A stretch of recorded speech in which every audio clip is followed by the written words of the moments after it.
Je crois que je vois l'image de moi-même, donc je vois que vous me voyez bien. Moi, je vous vois bien aussi. Il y a des personnes qui ont mis leur caméra, d'autres non. Alors, on peut commencer. Voilà. Euh,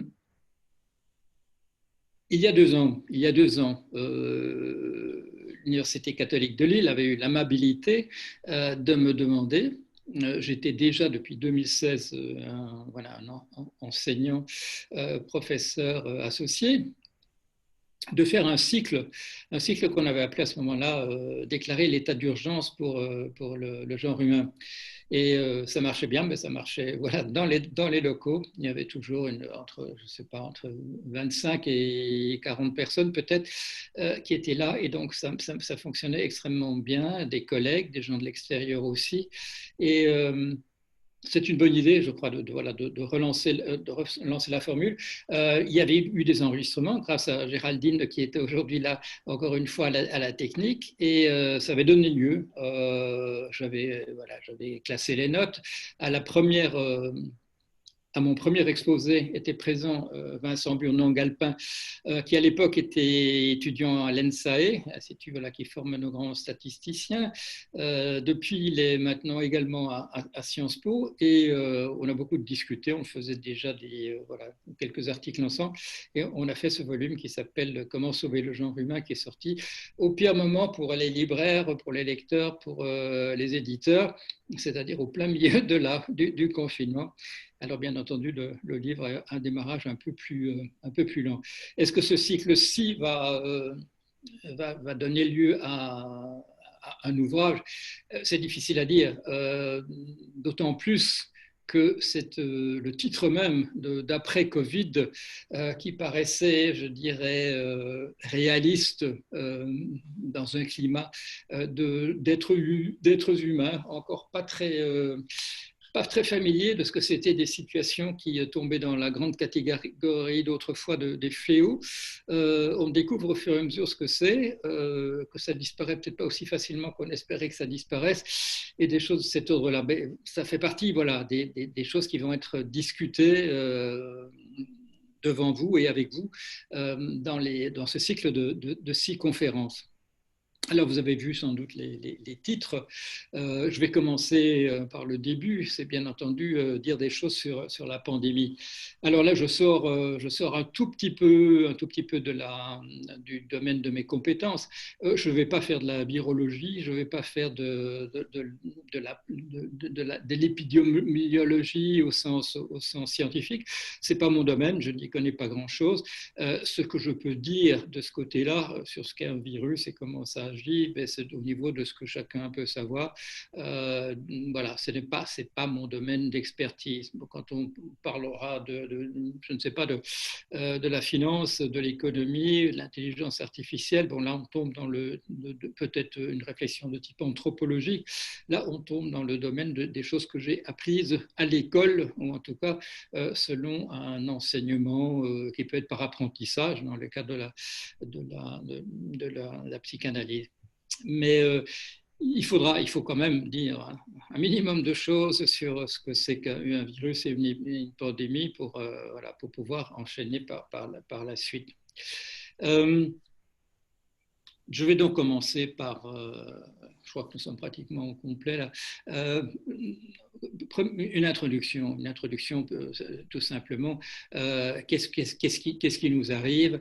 Il est clair que pour une génération comme la mienne, qui a eu la chance de naître juste après la Deuxième Guerre mondiale, nous avons vécu dans un monde, si nous ne sommes pas allés, je dirais, dans d'autres pays qui étaient en état de guerre, ça m'est arrivé dans un cadre professionnel. J'ai été dans le Libéria en guerre civile, mais sinon, at home, à la maison, chez moi, j'ai eu la chance de vivre dans un climat extrêmement pacifié, dans des situations extrêmement, avec un confort tout à fait remarquable par rapport à ce qu'on avait connu avant. Il y avait une terreur pendant mon enfance, c'était la poliomyélite, mais on a trouvé le vaccin. Et j'aime bien toujours les anecdotes. J'ai eu la chance de rencontrer Monsieur Salk, voilà, pour des raisons familiales. Et voilà, c'était un ami de la famille. J'ai eu la chance de le rencontrer un jour. On me dit voilà, c'est le professeur Jonas Salk qui a inventé le, le vaccin de la poliomyélite. Et je savais la terreur que ça représentait pour nos parents plutôt que pour les enfants eux-mêmes qui avaient du mal à se faire une représentation de ce que c'était. On voyait bien des enfants en chaise roulante, on voyait des enfants avec un membre atrophié, des choses comme ça. Et donc, je vois ce monsieur et je suis relativement ému. Je dis, monsieur, je suis très honoré de vous rencontrer. Et à côté de lui, il avait son petit-fils, un petit-fils qui devait avoir, je ne sais pas, 7 ans, 8 ans. Et le petit-fils me regarde avec des grands yeux et je le vois, il court vers son papa qui est à côté et qui dit, papa, papa, tu sais pas, ce monsieur, il a dit à grand-papa qu'il était honoré de le rencontrer. Pour l'enfant, lui, il n'y avait pas une représentation de ce que ça pouvait être qu'une épidémie, que la maladie à ce niveau-là. Alors, c'était bien sûr la poliomyélite, c'était une épidémie. Bon, il y a les maladies infantiles. Heureusement, pour la plupart, il existait déjà des vaccins. La période d'après-guerre, c'est la période où s'est généralisé, bien entendu, l'usage des antibiotiques. Nous avons été dans un confort relatif, bien sûr. Voyager, bien sûr, se rendre en Afrique, de nombreuses vaccinations, des choses de cet ordre-là, mais ça fait partie, je dirais, des choses qu'on sait qu'il y a des endroits où il est plus difficile de se prémunir contre tout. Et la grippe espagnole, des grands-parents pouvaient en avoir encore un vague souvenir. La grippe asiatique, des choses de cet ordre-là, mais rien vraiment de l'ordre de ce que nous venons de voir maintenant. Et des préoccupations qui sont mobilisées. Préoccupations qui. On nous dit à propos de la grippe asiatique, mais vous savez, bon, ça faisait des morts aussi, mais on n'a pas du tout réagi de la même manière. Et c'est vrai, c'est possible. On n'est pas réagi de la même manière. Et c'est dans un entretien que j'ai vu avec Jacques Attali récemment, qui m'avait dit cette chose qui m'avait surprise. Il m'a dit, c'est la première fois qu'on fait passer le bonheur individuel avant l'économie. J'avais le sentiment que c'était une préoccupation quand même, la vie individuelle, qui était déjà présente dans d'autres circonstances. Mais selon lui, selon son analyse, c'est la première fois qu'on s'est dit on va mettre la survie des individus au premier plan par rapport à l'économie. Et je vais bien entendu devoir revenir là-dessus beaucoup plus longuement. Je ne sais pas si c'est vrai, si c'est la première fois qu'une préoccupation de ce type-là intervient, mais en tout cas, ça situe évidemment tout de suite la question, faire survivre les gens et faire survivre le système tout autour, faire survivre l'économie. Alors, ne brûlons pas les étapes. Le virus, qu'est-ce que c'est qu'un virus? Il y a des discussions passionnées, savoir si c'est vivant ou c'est pas vivant. Pourquoi? C'est quelque chose auquel on attribue des intentions. On dit il essaye de faire ceci, il essaye d'entrer dans la cellule et après il veut se reproduire. Ça, c'est un vocabulaire anthropomorphe qui peut évidemment tromper en soi. Qu'est-ce qui fait dire que ce n'est pas le fait qu'il aurait des intentions, bien entendu, ferait dans nos représentations qu'il s'agit du vivant. Je vous rappelle cette vieille classification que proposait Hegel, pour distinguer très facilement qu'est-ce que c'est que le physique, qu'est-ce que c'est le chimique et qu'est-ce que c'est le biologique. Et c'est dans sa philosophie naturelle qu'il écrivait la chose suivante. Il disait le physique, ce sont les corps qui sont indifférents les uns aux autres et qui s'entrechoquent si leur trajectoire se recoupe. Le chimique, c'est des corps qui s'attirent ou qui se repoussent. Effectivement, ce sont les balances, c'est le fait qu'une protéine va s'imbriquer dans une autre, simplement parce qu'il y a l'endroit pour le faire, et des choses de cet ordre-là, simplement, vont avoir lieu. Le fait de se repousser ou de s'attirer, c'est bien entendu, au départ, le fait que les charges électriques qui vont décider de cela. Et le vivant, disait Hegel, c'est ce qui peut anticiper. C'est ce qui peut anticiper le comportement d'autre chose. C'est le corps qui va anticiper le fait qu'il y ait un astéroïde qui vient dans ces directions et qui va peut-être essayer d'envoyer des fusées avec des bombes pour essayer de détourner ou de détruire le corps qui vient dans la direction de la Terre. Ça, le vivant peut faire ça. Le physique, non. L'astéroïde s'écrase sur la planète Terre et puis c'est tout. Il n'y a pas de, il n'y a pas de, il n'y a pas d'anticipation. Et je crois que à ce point de vue-là, on peut dire évidemment qu'un virus, il n'y a pas à proprement parler d'anticipation. Ce qu'il y a, c'est de l'ordre du chimique. C'est le fait qu'effectivement, il y a des protéines en surface du virus qui vont s'imbriquer à l'intérieur de protéines qui sont à la surface de la cellule, et ça va permettre à cet animalcule, pour employer un vieux terme, qui pourrait toujours quand même fonctionner. C'est ça qui va permettre donc que l'ADN ou est-ce l'ARN, je ne sais plus dans ce cas-ci, va permettre d'entrer dans la cellule et va y reproduire d'autres virus avec la même constitution. Donc, selon la définition de Hegel, il s'agit plutôt d'un phénomène chimique, effectivement, plutôt que biologique, parce qu'on ne peut pas imaginer qu'il y ait anticipation par le virus de ce qui va se passer. Mais bon, ça, ce sont des distinctions, je dirais, de sémantique. La difficulté pour nous, ce sont les effets destructeurs qui ont lieu lors de cette rencontre et lorsque les messages qui permettent la reproduction du virus entrent dans nos cellules. Et vous le savez, dans ce cas-ci, il y a une évolution s'est faite et elle continue de se faire sur qu'est-ce que ce virus fait exactement. Si vous vous souvenez des premiers temps, je ne sais pas, janvier-février, on nous parlait essentiellement d'effets pulmonaires et on nous disait une sorte de pneumonie. Et c'est petit à petit, quand on a vu des gens dont on a dit qu'ils sont guéris et puis que ces gens vous parlaient d'un air accablé en disant que ça n'allait pas si bien que ça, qu'on les appelait guéris parce qu'ils étaient sortis de l'hôpital, mais ils étaient encore bien patraques, qu'on a commencé à comprendre les phénomènes qui... il y a quelqu'un qui a un micro là et qui fait des bruits de parasites. Si vous pouviez éteindre vos micros. On a vu apparaître les effets secondaires. Les effets secondaires qui peuvent être extrêmement sérieux, qui sont liés au fait que le virus s'attaque à la couverture, lining, comme elle était en français, à l'enveloppe des vaisseaux sanguins et qui peut produire du coup des effets un peu partout, d'ailleurs dans le corps, aussi bien dans le cerveau que dans les reins et dans les différents organes, rendant les choses extrêmement difficiles. Je vous rappelle aussi, vous suivez l'actualité, que nous n'avons pas de remède. Nous comprenons de mieux en mieux comment gérer le confort des personnes qui arrivent en hôpital et qui doivent être traitées d'urgence. Nous savons ce qu'il faut faire. Nous pouvons nous attaquer aux phénomènes inflammatoires parce que nous savons qu'ils sont massifs et que c'est surtout de ce côté-là qu'il faut essayer de gérer la survie. Nous pouvons, le traitement immédiat est meilleur qu'il n'était auparavant. Il n'y a pas de remède connu. Il y a, bien entendu, vous le savez, dans la plupart des pays, il y a différents mouvements qui vous disent qu'il existe un remède, en particulier hydroxychloroquine, et ce mouvement est en fait parti de France. Il est parti de Marseille, comme vous ne l'ignorez pas. Le président Trump et de manière générale les extrêmes droites dans le monde se sont réjouis de ce médicament miracle, mais les études ont montré que l'hydroxychloroquine a un effet qui est bien connu.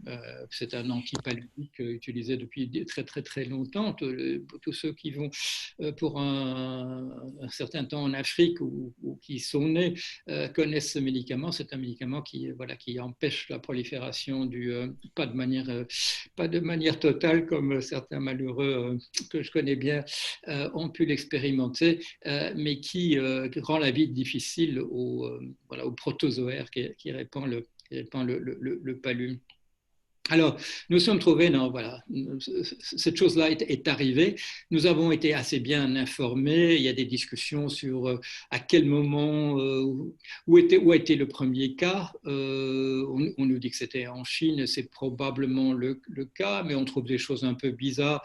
On trouve maintenant des cas sur la côte ouest aux États-Unis de gens qui manifestement avaient quelque chose qui ressemblait tellement à ça qu'il est bien possible que c'était la même chose et qui prédate le mois de décembre de l'année dernière.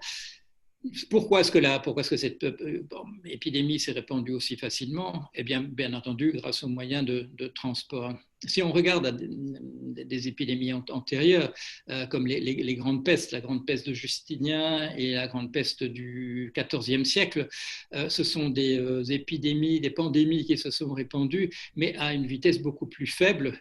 Pourquoi? Parce que les transports étaient, voilà, c'était des transports à cheval au mieux entre les villages. Il fallait du temps pour aller d'un endroit à l'autre, et c'est sur des dizaines d'années que ces pandémies se sont répandues. Comme elles étaient extrêmement dangereuses, on compte que la pandémie de Justinien, donc c'est quoi, au IVe siècle, a tué probablement plus de la moitié de la population. Selon les endroits, la peste noire du XIVe siècle a tué entre 30 et 60% de la population, d'après les calculs qu'on peut faire. Il est clair que ce à quoi nous avons affaire maintenant, en termes de mortalité, n'est pas du tout du même ordre. Mais nos sociétés sont aussi tout à fait différentes. Je vous donnerai quelques chiffres tout à l'heure. La mortalité jusqu'ici dans nos pays est de l'ordre, et même, je dirais, en prenant l'ensemble des pays, parce que bon, il faut multiplier peut-être parfois par un facteur, je dirais, de 2 ou 3 les chiffres qu'on trouve chez nous, mais la mortalité, c'est une fraction de 1% de la population. En finance, on appelle le basis point, point de base, un centième de pourcent. Et si on prend un chiffre comme là, voilà, comme là pour la France ou la Belgique, on est de l'ordre entre 5 et 8 points de base, centième d'un pourcent en termes de mortalité à proprement parler. Mais comme nous sommes dans des pays où il y a des millions et même des dizaines de millions de personnes, ça peut produire effectivement, comme en France, 31 000 morts, ou quand on s'y prend très très mal, comme aux États-Unis, et pour des raisons qu'on va analyser, parce que c'est ça qui est important de comprendre, dans un pays comme aux États-Unis, où on atteint, je crois que c'est hier ou avant-hier, les 200 000 morts, en raison d'une cacophonie extraordinaire dont il faudra parler dans la manière de traiter ou d'ignorer la maladie. Alors, ça s'est répandu, vous le savez, essentiellement dans nos pays à partir de février, mars, avril. Le pic dans nos pays a été en avril, puis ça a commencé à descendre, essentiellement en raison du confinement et des gestes de barrière, dont je parlerai longuement. Et nous sommes arrivés à faire baisser les chiffres. Alors, dans la situation actuelle, comment analyser les chiffres actuels? Les chiffres du nombre de cas sont plus élevés quand je dis nos pays, disons la France, la Belgique, la Suisse, l'Italie, l'Espagne, etc. Les chiffres en ce moment de contamination sont plus élevés, le nombre de cas plus élevé qu'au pire de la situation en mars-avril. Pourquoi? Eh bien entendu, pour plusieurs raisons. Une des raisons, c'est le nombre de tests beaucoup plus grand.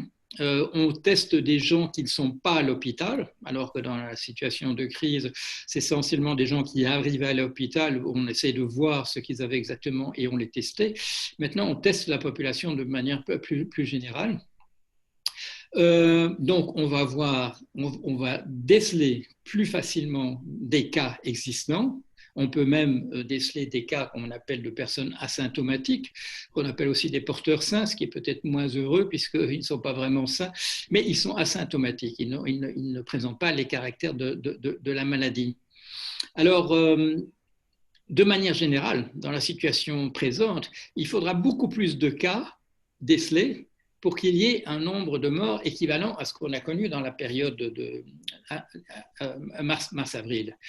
Pourquoi? Pour la raison que je viens d'abord de dire, on décèle des gens, on considère comme cas des gens qui ne sont pas aux urgences, des gens qui circulent, qui ne présentent pas les symptômes, et par ailleurs, on réagit mieux à la situation une fois que la personne est malade. C'est-à-dire que bien qu'on n'ait pas de remède, on peut traiter le malade de manière meilleure. Et voilà, comme je l'ai signalé tout à l'heure, on peut par exemple s'en prendre tout de suite au problème de l'inflammation Alors qu'au départ, quand on considérait qu'il s'agissait essentiellement d'une pneumonie, ça ne venait peut-être pas au premier rang des préoccupations.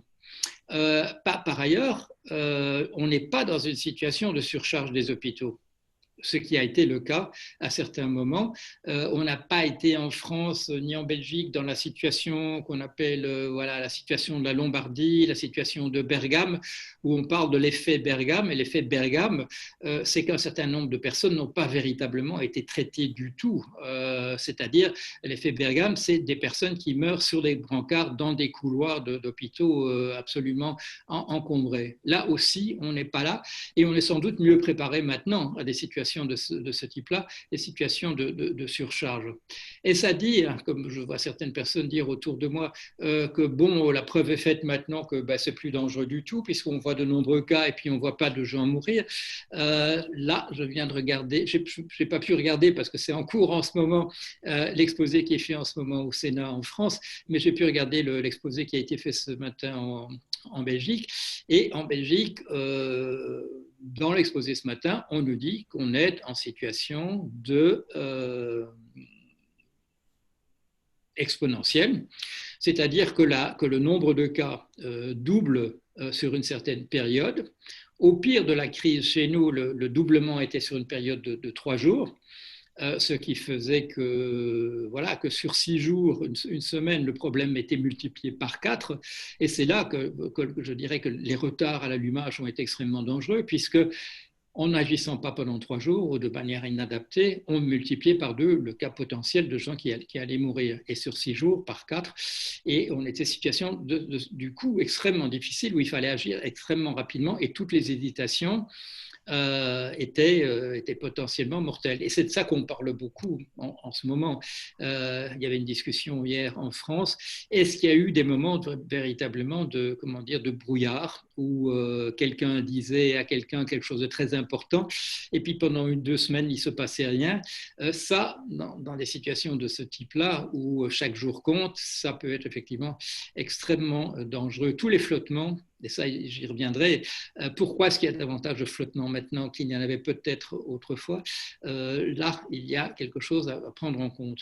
Et le chiffre donné donc en Belgique ce matin, un doublement tous les 12 jours. Bon, ce n'est pas un doublement tous les 3 jours, mais ça veut dire que si pendant ces 12 jours, on se gratte le crâne, on réfléchit encore, on hésite entre plusieurs stratégies, le problème sera double de ce qu'il est aujourd'hui si l'on voulait prendre les mesures immédiatement.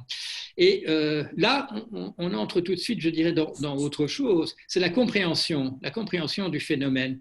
Et la difficulté, c'est que des phénomènes de type exponentiel, c'est très peu intuitif. C'est très peu intuitif pour les gens. C'est très difficile de se représenter ça. On se dit, bon, il y a plus de cas hier qu'avant-hier, mais on ne voit pas, par exemple, ce problème du doublement. Le bon exemple qu'on donne souvent aux enfants pour essayer de le faire comprendre, c'est cette histoire des nénuphars qui poussent à la surface d'un étang et qui vont couvrir, ils vont peut-être couvrir la surface si ça double tous les jours. Quand est-ce qu'on sera à 50% de la surface couverte? Et les enfants, bien entendu, et parfois même les adultes, font des calculs très compliqués en disant oui, c'est 2% maintenant qu'on multiplie, ça fait 4 et puis 8, etc. Et alors que le problème doit être pris à l'envers. On nous a dit que la surface couverte doublait tous les jours. Donc, le jour où ce sera 50%, ce sera simplement la veille du jour où ça sera recouvert entièrement. Et ça, c'est le genre de choses qui nous apparaissent comme des paradoxes, comme difficiles à imaginer. Et la difficulté, c'est que dans une pandémie comme celle-ci, et ça on le voit avec les gens qui font du négationnisme, qui disent non, mais il n'y a rien, ou on nous raconte des histoires, ou bien il y a le même nombre de gens qui meurent de ça que de gens qui qui se tuent en tombant d'une trottinette et des choses comme ça. C'est que rapidement, dans les calculs qu'on doit faire, en utilisant les statistiques comme une méthode mathématique et les probabilités, on arrive souvent dans des situations qui sont peu intuitives, ce qui fait que la personne qui vous dit oui, mais évidemment, c'est évidemment comme ceci ou ça, cette évidence de cette personne, sauf s'il s'agit de quelqu'un de très familier des mathématiques appliquées, cette évidence-là ne fonctionne pas, elle ne marche pas. Et donc, il faut que nous nous tournions vers les scientifiques qui comprennent très très bien le problème. Et nous l'avons vu, il n'est pas certain, on le voit, qu'un médecin qui est un très bon, qui peut être éventuellement un très bon médecin, il s'embrouille parfois les pinceaux quand il fait des statistiques et qui nous dit, bon, donc j'avais un échantillon de 12 personnes et à la fin et donc je peux vous dire qu'en termes de pourcentage, ne sachant pas ou ignorant qu'on ne peut vraiment pas calculer un pourcentage sur un chiffre aussi faible que 12, on ne peut pas simplement se dire je multiplie par 8 et j'arrive à 96 et donc c'est pratiquement la même chose. Non, les effets individuels, les variations individuelles sont beaucoup trop grandes sur un échantillon de 12 personnes pour pouvoir dire que sur 100 personnes, ce sera de telle et telle manière. C'est la loi des grands nombres. La loi des grands nombres nous dit qu'une probabilité, on peut l'extrapoler, on peut l'idéaliser à partir d'une fréquence observée. Mais cette fréquence sera plus ou moins fiable en fonction du nombre de cas. Donc, difficulté de ce point de vue-là, essayer de comprendre comment ça marche. Et ce qu'on a vu, en particulier en France, c'est que des très bonnes équipes médicales, peut-être, ont fait des analyses extrêmement fausses d'un point de vue statistique, dont on ne pouvait absolument rien tirer. Et je le vois dans les discussions qu'il y a sur mon blog, on me dit oui, mais le professeur machin, il a fait ceci. Et je dis oui, ben, il a fait sur des chiffres insignifiants qu'on ne peut pas utiliser. Oui, mais il a dit ça. Oui, je dis, mais son échantillon, il était de 12 personnes au départ, il était 18 à l'arrivée, mais les 6 en plus, en réalité, c'était 12 en plus parce qu'il en avait perdu en route. On ne peut pas faire ça. C'est très compliqué d'extrapoler à partir de chiffres sur des populations entières. On ne peut pas bricoler. Et on sait maintenant qu'on peut faire et ce qu'on ne peut pas faire, mais ce n'est pas du tout de l'ordre de l'intuitif. Alors, qu'est-ce qu'on a fait? Comment a-t-on réagi? Alors là, vous le savez, il y a deux grandes, disons trois approches possibles. La première, c'est l'éradication. On voit apparaître des cas et on s'arrange pour que les gens qui présentent la maladie ne le transmettent à absolument personne. Et on peut, dans ce cas-là, on peut essayer d'éradiquer entièrement non pas le virus, on ne va pas le faire disparaître, mais empêcher que la pandémie se perpétue et qu'elle se répande dans la population. Autre attitude possible, essayer de jouer sur ce qu'on appelle donc l'immunité de groupe ou l'immunité collective, herd immunity en anglais. Attendre que le phénomène s'estompe d'une certaine manière parce qu'un grand nombre de personnes dans la population seront immunisées, ce qui fait que les personnes qui seront contagieuses tomberont essentiellement sur des personnes immunisées et donc ça se répandra beaucoup moins que si les personnes qu'on avait devant soi étaient des gens qui ne présentaient aucune immunité. Je ne l'ai pas dit, mais ça vous le savez, ce coronavirus a fait le saut d'une espèce animale vers nous, ce qui fait que personne, aucun être humain ne présentait une immunité vis-à-vis de lui. Alors donc l'immunité va apparaître du fait d'avoir été malade ou d'avoir été porté sain. Le problème, la difficulté, c'est qu'il y a un certain déchet, et il ne faudrait pas utiliser ce mot, mais c'est vrai, c'est-à-dire qu'un certain nombre de personnes ne seront pas immunisées. Elles mourront dans le processus et elles disparaîtront. Et ce sera la manière dont on gérera, bien entendu, cette tentative d'arriver à une immunité de groupe. C'est-à-dire qu'il y ait suffisamment de gens qui soient immunisés pour que, d'une certaine manière, l'épidémie meure de sa belle mort en n'arrivant plus véritablement à se communiquer à des gens qui n'ont pas déjà été exposés. Alors, la difficulté, bien entendu, c'est même dans le cas d'une pandémie comme celle-ci, qui n'est pas extrêmement dangereuse par rapport à la peste de Justinien ou à la peste bubonique du XIVe siècle, c'est qu'il y aura quand même des nombres de morts considérables. En France, il y a 30 000 morts et on est à un niveau d'immunité de la population d'ordre de 5%. Seulement 5% de la population a été exposée jusqu'ici au virus. Et ça fait déjà quand même 30 000 morts. Donc, voilà, on hésite. Alors, on a le choix entre ces deux possibilités. Alors, il y a une voie moyenne que la plupart des pays ont utilisée, c'est l'aplatissement de la courbe. Voilà, c'est gérer l'épidémie de telle manière qu'il n'y ait pas trop de cas, qu'on n'ait pas de l'effet Bergame, qu'on n'ait pas des gens sur des brancards dans les hôpitaux, qu'on n'ait pas surcharge, mais que la vie ne s'arrête pas entièrement d'ici là. C'est-à-dire qu'on essaie de faire, voilà, de faire avancer les choses. Dans nos pays, on n'a pas pu aller tout de suite vers cette stratégie. On a dû faire du confinement parce qu'il y avait surcharge dans les hôpitaux. Et donc, on a dû empêcher les contacts au maximum. Par ce qu'on appelle les gestes, voilà, les gestes barrières, le confinement et la distanciation sociale, le masque, des choses de cet ordre-là qui nous sont peu familières. On voit des photos maintenant, on voit des photos. On a porté des masques lors de la grippe espagnole dans les années 1918-1920, mais le souvenir s'en est estompé. Pour nous, le masque, c'est essentiellement, ce sont des touristes japonais ou voilà, dans nos rues, et donc que nous avons regardé avec un air un peu curieux. Pourquoi est-ce qu'ils font ça? C'est essentiellement pour nous protéger. Et nous avons vu, dans le cas du masque, chez nous, là, le débat n'a jamais été véritablement dans ces termes-là, comment faire pour protéger les autres. Ça a toujours été, est-ce que ça me protège moi-même? Si ça ne me protège pas moi-même, tant pis, etc. Et on a vu, bien entendu, des différentes manières dont les États ont essayé de gérer ça. Le débat, je ne vais pas préempter ce qui va être dit tout à l'heure au Sénat, ou qui est déjà dit en ce moment, mais il est bien possible, et ça a été dit dans les couloirs par certains, on a dit que le masque, ça ne servait à rien parce qu'on n'en avait pas assez, qu'on ne voulait pas que les gens disent comment ça se fait qu'on n'en a pas assez. À la même époque, en Allemagne, et il faudra je comparais les chiffres de l'Allemagne avec ceux de la France, à la même époque, on a dit aux gens tout à fait autre chose, que ne portez pas des masques, monsieur Jérôme Salomon, ça donne un faux sentiment de sécurité, des choses qu'on lui reproche sûrement en ce moment même. Qu'est-ce qu'on a dit en Allemagne? On a dit à la population, mettez un foulard, mettez une écharpe, mettez n'importe quoi si vous n'avez pas un masque. Ça, c'est une attitude différente. Et là, on touche sans doute directement au culturel. Ou alors, je ne sais pas, à la qualité des gouvernants. Mais j'ai l'impression qu'il y a des choses de l'ordre du culturel de ce côté-là. Vous voyez, en Allemagne en particulier, et c'est propre aux extrêmes droites, les mouvements anti-masques.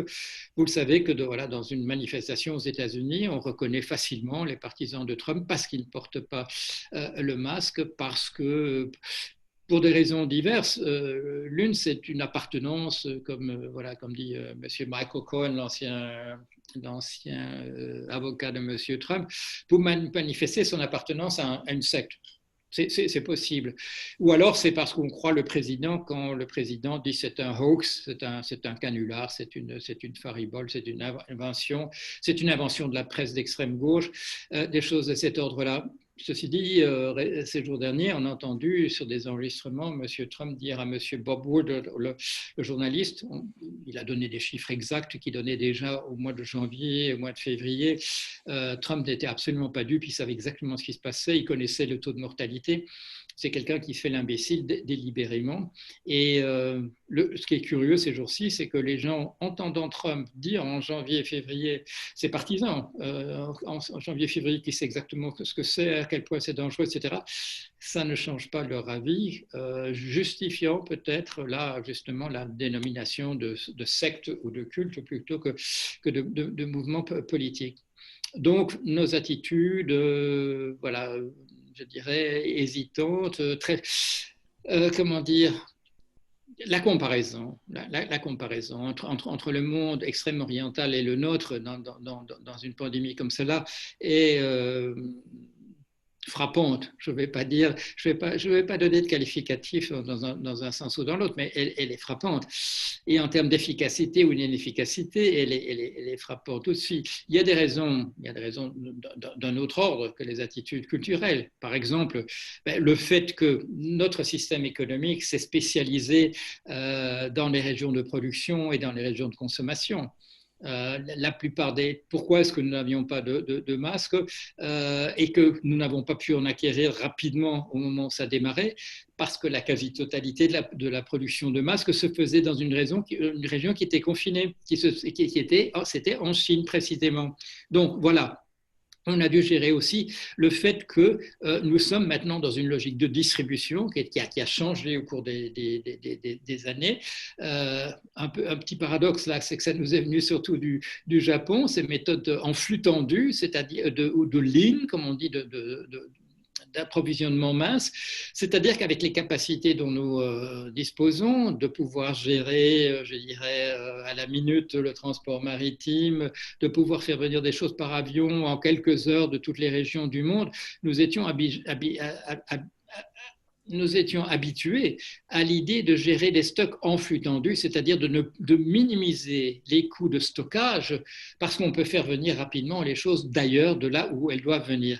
Et là, on a vu que dans une situation comme la situation comme celle de la pandémie, là, c'est essentiellement de la fragilité du système que ça introduit de cette manière-là. Et on s'est dit assez rapidement, c'est parmi les premières choses qu'on s'est dites, il faudra peut-être revoir cette manière de faire les choses. On nous a parlé tout de suite, si on nous a parlé de protectionnisme immédiatement, ce n'était pas pour remettre en question la manière dont le commerce international s'était organisé. Non, non, c'est pour avoir des productions locales de masques en cas de difficulté. Mais vous savez, la mondialisation, la globalisation, ça a eu lieu. Vous avez peut-être vu ce petit documentaire très amusant il y a quelques années, Made in France. C'est un jeune journaliste donc, qui vit de tout ce qu'il y a dans son studio et il dit je ne vais plus racheter que des choses faites en France pour le meubler. Et vous avez deviné immédiatement, c'est un film comique bien entendu parce qu'il n'arrive pas à meubler sur des mois et des mois, il n'arrive pas à meubler, il n'arrive même pas pour un entretien d'embauche, il n'arrive même pas à acheter un costume parce qu'il y a des costumes faits en France, il y a encore un endroit où on fait encore des costumes en France, mais ils coûtent 6 000 euros, donc ce n'était pas à sa portée, lui qui vivait dans un studio.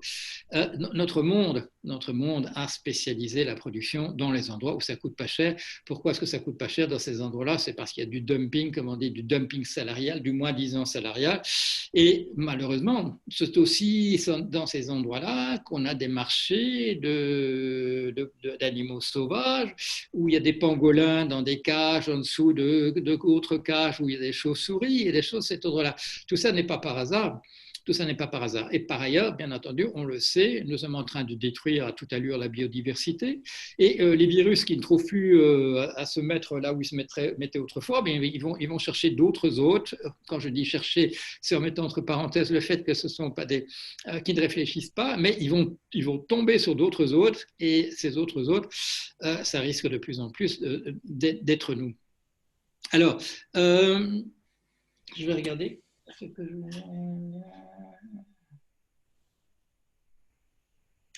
D'autre part, dans les mesures qu'on prend, là aussi, notre système économique se manifeste très, très rapidement. Si on pense au masque, ça touche tout le monde à peu près de la même manière, et ça touche, voilà, les claustrophobes réagiront avec plus de violence que les autres. On a tous entendu des gens voilà, nous expliquer qu'ils allaient étouffer dans l'instant, ce qui n'est pas le cas, et les masques ne sont pas suffisamment bons pour ne pas faire passer l'oxygène et faire disparaître le gaz carbonique, le dioxyde de carbone.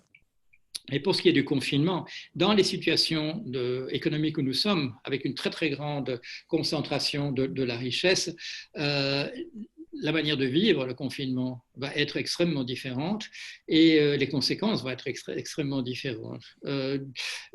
Il n'a pas fallu une semaine, vous vous souvenez sans doute de ça, il n'a pas fallu une semaine de confinement pour que nos quotidiens nous régalent des mémoires du confinement de telle ou telle personne qui avait du mal à voir voilà, les limites de sa propriété quand le soleil se levait le matin, etc. Alors que la plupart des gens dans les villes vivaient dans des conditions extrêmement difficiles, parfois confinés dans des habitations qui ne vivent véritablement que sur la base d'une rotation, en réalité, parce que les uns remplacent les autres au cours de la journée, des situations qui ne se comparent absolument pas. quand on regarde les récits des épidémies anciennes, on découvre ce qu'on découvre sans surprise maintenant aussi, c'est que les riches s'en sortent beaucoup mieux. Ce n'est pas une nouveauté que les riches vont à la campagne quand il y a une épidémie. Vous trouvez ça dans la littérature du XIVe siècle. Il y a des récits du même type, voilà, bien qu'on en ait beaucoup moins pour l'époque des épidémies anciennes. Les riches vont à la campagne, ils se protègent, voilà, l'autoconfinement n'est pas une invention récente, les riches ont trouvé ça depuis très longtemps, ils savent qu'on peut faire ça et on attend que ça passe. Vous connaissez peut-être cette petite histoire, ce conte d'Edgar Poe, La mort rouge, qui est l'histoire donc c'est une histoire précisément de ce type-là. Ça se passe à une époque peu précisée, mais je ne sais pas, le Moyen Âge ou la Renaissance. Et donc tous les nobles ont survécu à l'épidémie et on organise un bal masqué. Et il y a parmi les personnages masqués, il y a un personnage masqué en rouge et au petit matin, tout le monde est mort. Et où il y a un seul survivant et le survivant se rend compte que le personnage en rouge masqué, ce n'était peut-être pas masqué, c'était la mort rouge qui était venue pendant la nuit. Donc voilà, évidemment, Edgar Poe, c'est le 19e siècle, milieu du 19e siècle, mais renvoyant à une réalité auparavant. Pour ce qui est, bien entendu, de la situation générale, il y a les conséquences du confinement, par exemple, permet le télétravail. On nous dit, oui, c'est formidable. Et nous, voilà, nous sommes ici encore en télétravail. Tout ça se passe dans d'excellentes conditions. Mais je parlais avec le regretté Bernard Stiegler durant le confinement. Et il parlait du projet qu'il menait à pleine commune, et il me disait à pleine commune, ben, les enfants ils n'ont pas d'ordinateur, il n'y a pas accès, à l'enseignement. Alors on dit c'est bien, bon, les enfants travaillent à partir de la maison, mais c'est différentiel par rapport aux conditions économiques. Voilà la situation dans laquelle on est. On navigue à vue. Les gouvernants, c'est M. Macron qui a dit, je crois que c'est hier ou avant-hier, a dit on navigue à vue, c'est vrai, on navigue à vue, on n'a pas l'habitude de ce genre de situation et on n'est plus équipé pour le faire. Pourquoi les grands flottements Est-ce qu'à l'époque de Colbert, on aurait eu des grands flottements? Je prends le nom de Colbert parce que bon, c'est le type même, je dirais, du planificateur et peut-être du premier planificateur. Je me souviens, bon, j'étais tout jeune, c'est l'époque où je faisais la pêche en Bretagne et quand je suis allé à Lorient pour la première fois et je voyais donc tous ces pieux qui sortaient de la rade de Lorient. Et on me dit, eh bien, ça a été planté par Colbert, pas par lui personnellement, mais c'est lui qui a fait planter ça. Parce que c'était des troncs d'arbres pour construire des bateaux et on avait l'habitude de les faire, je dirais, mariner, de les faire vieillir en les plantant dans la vase. Et Colbert avait pensé à nous, il avait planté des arbres pour que nous puissions construire des caravelles et faire le tour du monde. C'est la planification, c'est le début. C'est la logique des fins et où on définit les moyens en fonction des fins. On dit ce qu'on veut faire et en fonction de ça, on s'organise. Et ça coûtait peut-être très très cher de planter des arbres, des troncs d'arbres dans la rade de Lorient, mais on voulait être sûr qu'il y en ait des caravelles plus tard pour la marine, pour la nationale, comme on dit maintenant, la royale, comme on disait autrefois, pour la royale et pour la flotte de commerce, bien entendu, et également. Alors que maintenant, vous le savez, depuis les années 70, on a mis la planification au placard, et quand elle existe toujours, ce n'est jamais sous forme de planification impérative, c'est toujours à titre purement consultatif pour qu'on sache plus ou moins où le monde va, mais plus du tout en fonction de finalités qu'on s'est données et d'organiser les choses en fonction de ça. Alors, une pandémie, malheureusement, le laisser-faire, la main invisible d'Adam Smith qui dit que si le boulanger, le brasseur, le boucher s'occupent de leurs propres intérêts sans se préoccuper du reste, tout ça va bien s'arranger, ça va bien marcher. D'abord, nous l'avons vu, ça ne marche que dans un monde aux ressources illimitées. Et comme nous sommes maintenant dans un monde où nous nous rendons compte qu'il est limité, ne serait-ce que parce que le 1er août, je ne sais quoi, chaque année on nous dit on est en train de dépasser le durable, on est en train de dépasser la capacité de charge de l'environnement par rapport à nous, il n'est plus possible de procéder de cette manière-là. Et dans le cas voilà, de ce qu'on appelait donc traditionnellement les fléaux demandent une certaine organisation. On ne peut pas gérer, on l'a vu, voilà, ça c'est au moins une des leçons. Est-ce qu'on va, je vais dire un mot sur le fait si on retient ou non les leçons, mais c'est au moins une leçon. On ne peut pas gérer une pandémie en flux tendu parce qu'on dépend peut-être des régions justement dont on aura besoin de l'approvisionnement. Il faut faire des réserves. Et quand on fait des réserves, il faut le faire aussi avec les bonnes choses, parce qu'on nous dit qu'on a détruit énormément des millions de masques parce qu'ils n'étaient pas aux normes et des choses de cet ordre-là. Il faut prévoir et il faut prévoir ce qui va se passer. Il faut planifier. Et là, l'adversaire, c'est bien entendu, c'est la philosophie qui nous est venue depuis les années 70, c'est l'ultralibéralisme de Mme Thatcher et de M. Reagan, pensé par les penseurs comme von Mises, von Hayek, Milton Friedman, dont le credo était qu'il ne faut pas organiser les choses, c'est le spontané, c'est ce qui s'arrange automatiquement, c'est comment dire, l'auto-organisation qui fait des choses. Il y a des bonnes choses, celles qui sont venues toutes seules, comme la propriété privée. La propriété privée nous est venue toute seule, comme ça, aussi bien qu'on peut la considérer comme étant de l'ordre du naturel. Mais l'État, c'est sûrement quelque chose. Bon, là, je suppose qu'il suivait dans les pas de Rousseau ou de Hobbes. Pour inventer l'État, on s'est assis autour d'une table, on a réfléchi, on a sorti les règles à calculer et on a dit on va créer l'État. C'est bien entendu bidon. Les historiens, les anthropologues peuvent vous dire que l'État n'a pas été inventé de manière rationnelle, bien davantage que la propriété privée. C'est évidemment la même chose. Mais on s'est habitué à cette idée-là. Voilà, on a accepté cette idée-là que si on laisse l'État s'organiser comme une boutique, c'est-à-dire maximiser les profits à la sortie, eh bien, les fins, ce sera ce qu'on constatera purement et simplement, et on regardera à l'arrivée ce qu'on a eu, et au lieu d'avoir défini les finalités pour commencer, on se satisfera de ce qu'on a trouvé à l'arrivée.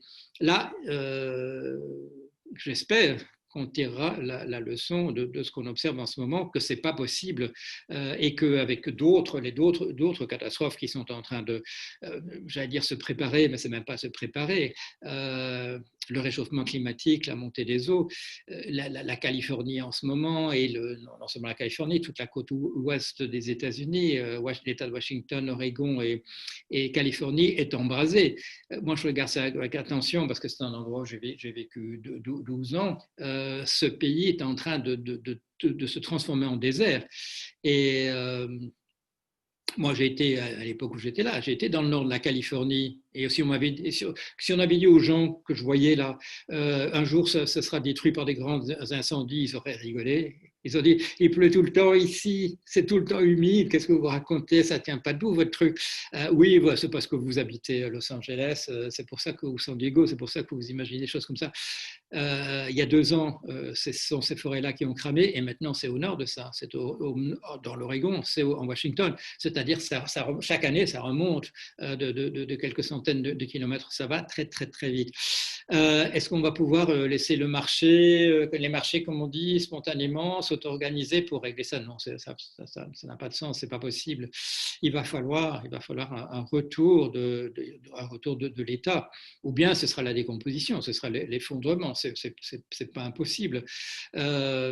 J'ai encore rien dit, mais je vais dire un mot quand même sur la situation catastrophique des États-Unis par rapport à la situation de Covid. Et bon, vous le savez peut-être, moi je suis l'actualité des États-Unis depuis plusieurs années. J'ai écrit 2 livres sur, dont le second va sortir sur Trump à proprement parler. C'est un pays que je connais bien pour y avoir habité, et y habiter en regardant autour de moi de ce qui allait se passer. J'ai dit, ça devait être en février, j'ai dit le pays qui sera le plus affecté, ce sera les États-Unis. J'ai dit, il y aura qu'est-ce que j'ai dit, entre 20 fois et 100 fois plus de morts qu'en Chine. Et on approche des 100 fois. On approche des 100 fois. Pourquoi est-ce que j'ai pu dire ça? C'est parce que j'ai vu que, je dirais que l'ultralibéralisme, sous sa forme tout à fait exacerbée, qui est le président Trump, c'est là qu'il allait faire davantage de ravages.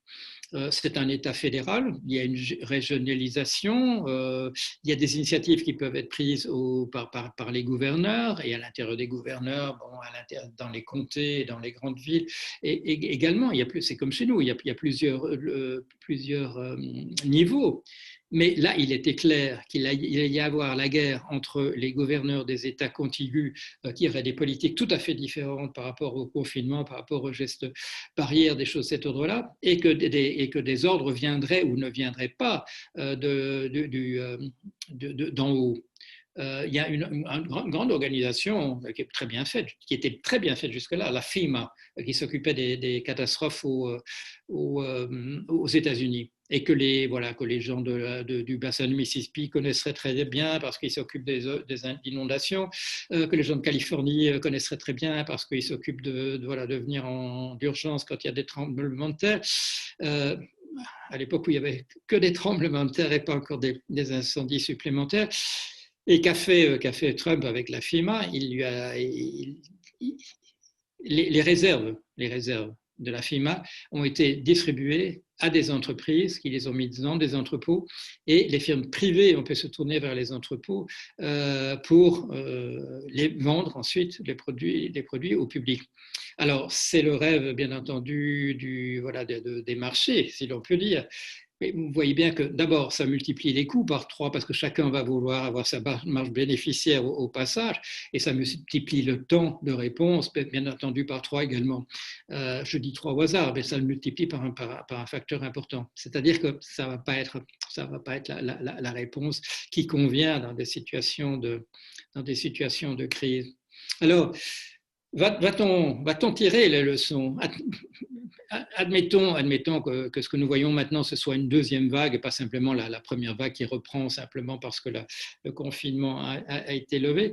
Va-t-on tenir compte des leçons qui ont été apprises? Et là, bon, c'est une question qu'on me pose souvent parce que on me pose la question par rapport au fait que, vous le savez peut-être, je fais partie d'une demi-douzaine de gens au monde qui ont prévu de manière détaillée la crise des subprimes. Et si on peut, en décembre, on va se réunir parce qu'il y a un colloque qui va réunir les prophètes, entre guillemets. On me pose la question, a-t-on tiré les leçons de la crise des subprimes? Voilà. Et c'est une question qui revient tout le temps, qui revient encore maintenant. A-t-on tiré les leçons? Et la réponse là, elle est, je dirais, glaçante dans ce qu'elle dit. On a tiré les leçons, mais les personnes qui sont à la tête, sont aux manettes, les personnes qui peuvent prendre les décisions, ces personnes-là ne sont pas les mêmes. Sont pas les mêmes. Alors, oui, on a tiré toutes les leçons de la crise des subprimes. Est-ce qu'on a est-ce qu'on a appliqué les leçons qui ont été tirées? Non, absolument pas.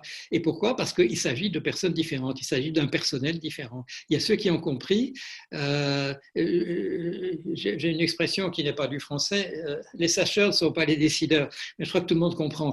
Ceux qui ont compris ne sont pas ceux qui prennent la décision. Si vous regardez le GIEC sur le réchauffement climatique, ça fait des années et des années qui parle du réchauffement climatique, de la montée des eaux. Le rapport de Rome, dans la fin des années 70, on le connaissait. Les courbes qui avaient été faites sur l'évolution des choses sont vérifiées maintenant. Est-ce que ça a fait une différence? Est-ce que des décisions ont été prises? Non. Non, parce que nous sommes dans une logique de marché, nous sommes dans une logique d'ultralibéralisme, nous ne sommes pas prêts à un changement de cap. Un certain nombre de personnes ont remarqué dans les premières allocutions de M. Macron au début du confinement, tout le monde a remarqué le retour de l'État-providence, le retour de la planification.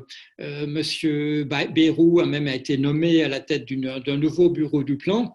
Et qu'est-ce qu'on voyait? On voit M. Bayrou, et M. Bayrou ne porte pas son masque.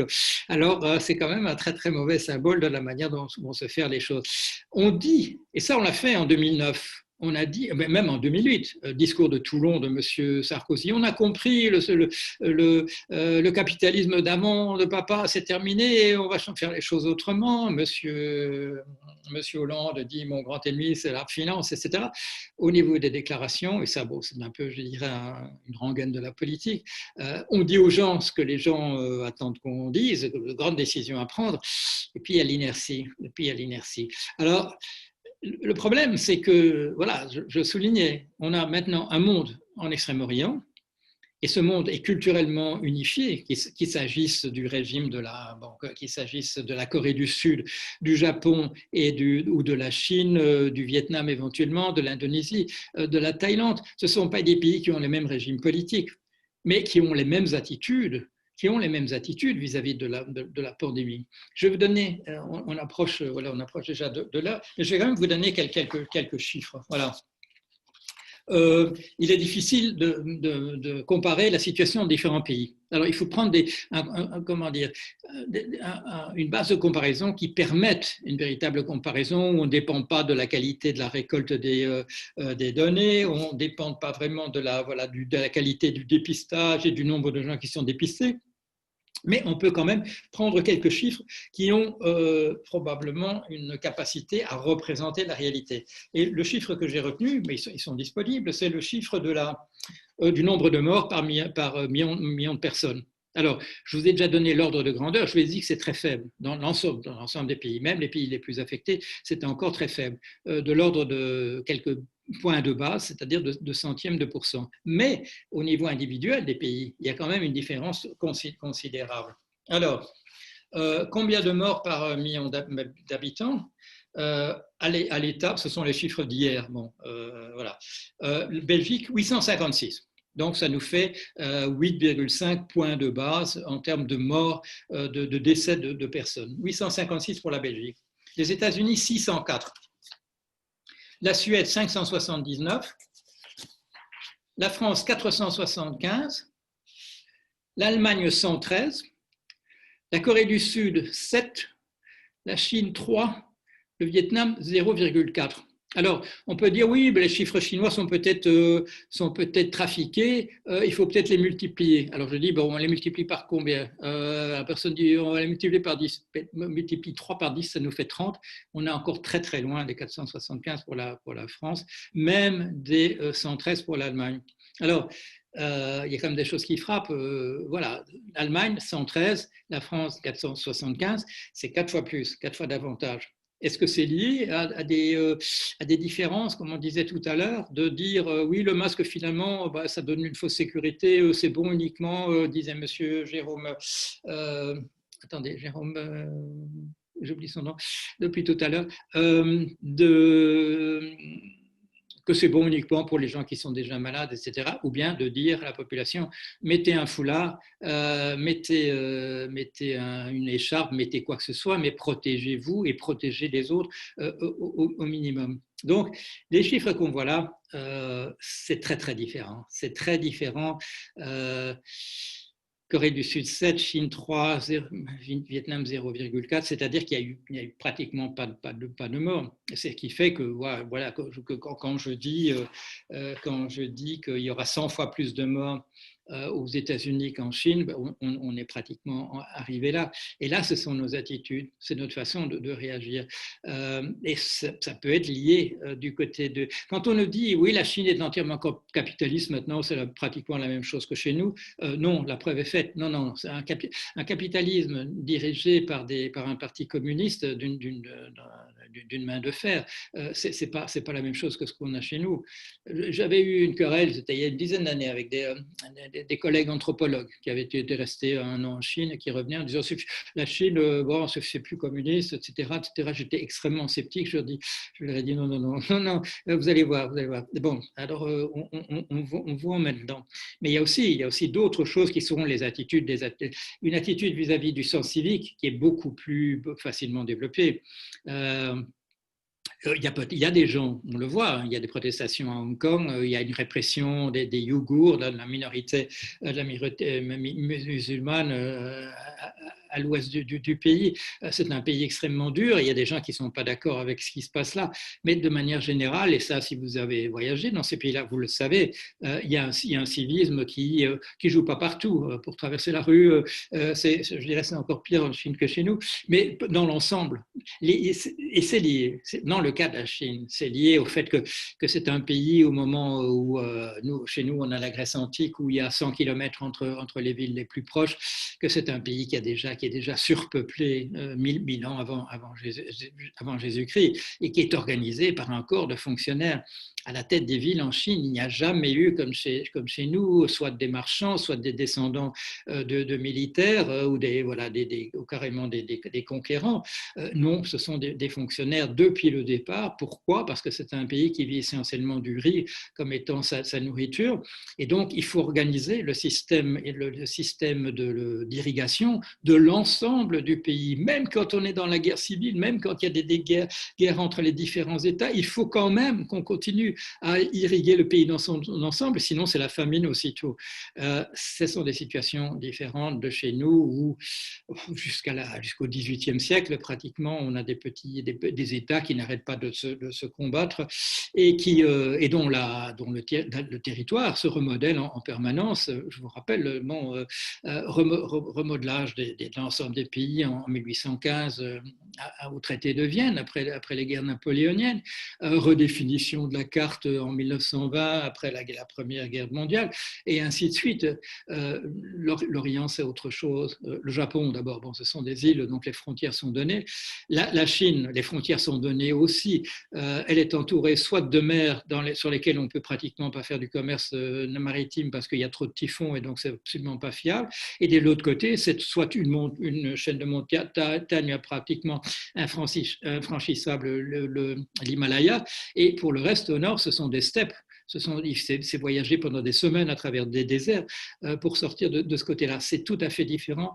Et ce qu'on est en train de voir, et ça, je reviendrai parce qu'il y a un exposé qui sera consacré véritablement à la géopolitique, c'est qu'on est en train, ce n'est sans doute pas exagéré, de parler de l'ascendant du monde extrême oriental et d'un monde occidental en difficulté, en péril et peut-être même en chute libre si on pense aux États-Unis.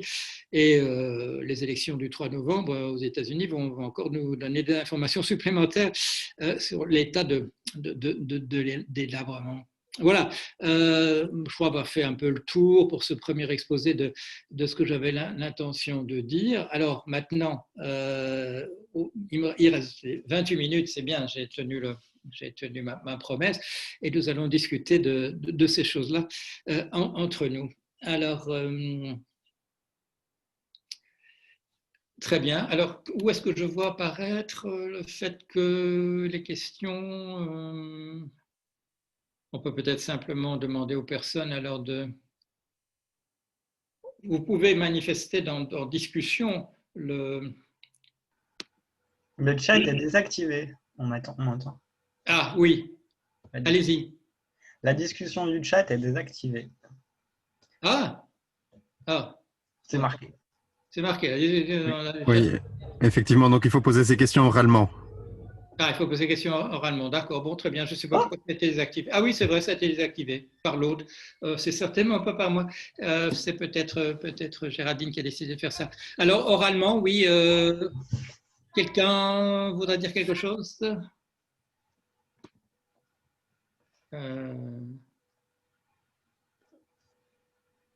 Vous êtes... Oui? Oui, je commence puisque personne ne parle et que j'ai envie de parler.